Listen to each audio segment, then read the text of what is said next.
Pour revenir justement sur la péréquation, vous avez, je ne parle pas de la méthode, mais plutôt donner votre soutien à l'action récente de Stéphane Gatignon.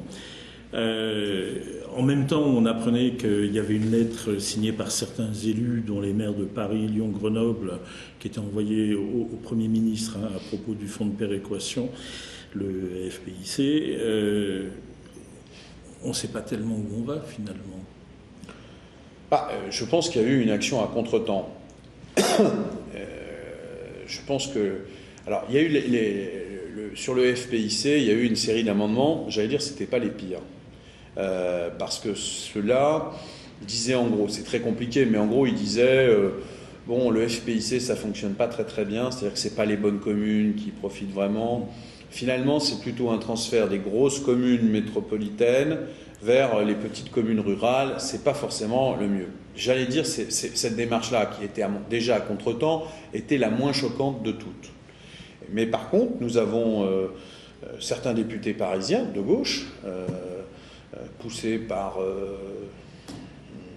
la municipalité, pour dire les choses comme elles sont, ont déposé des amendements qui visaient à introduire d'autres critères pour visaient à diminuer le coût de la péréquation pour la ville de Paris, en mettant en cause non pas le revenu fiscal des gens, mais le coût des logements, etc. Donc en essayant d'évacuer toutes les bases de la... Enfin, pas toutes, mais une partie des bases, et donc de la progression de la solidarité financière. Et là, je n'ai pas signé ces amendements, je les ai trouvés maladroits, je les ai trouvés injustes, et à contretemps finalement. Et arrivé à ce moment-là l'affaire Gatignon. Alors ça a complètement rendu ridicule, pour dire les choses, la démarche de quelques parlementaires parisiens, et qui ont été balayés par le groupe socialiste. Et donc nous nous retrouvons avec une progression de la péréquation qui est importante, enfin qui est relativement importante, mais disons-le, qui n'est pas encore bien... la visée n'est pas très juste, il y a même des inégalités, les départements sont insuffisamment touchés dans leur richesse, je pense notamment au 92, et donc les critères, si vous voulez, à la fois de ceux qui bénéficient et de ceux qui donnent, sont loin d'être justement stabilisés.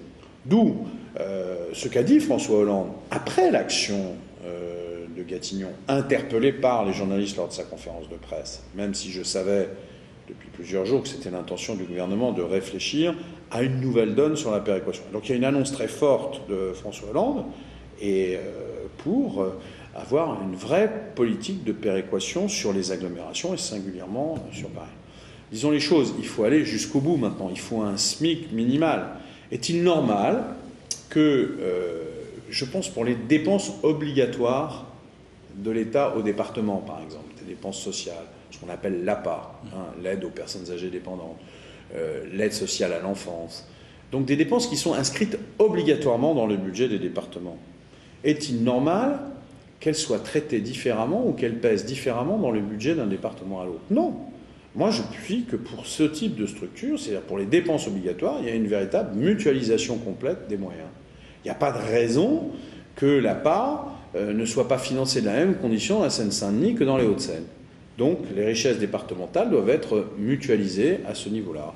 Après, quand un département décide de faire une politique particulière, financer par exemple le 92, veut financer Léonard de Vinci, l'université, bon, ben c'est son droit. Mais là, elle le fait sur ses propres impôts. Mais il faudrait que sur les dépenses obligatoires, il y ait la PMI, etc., il y ait un socle commun.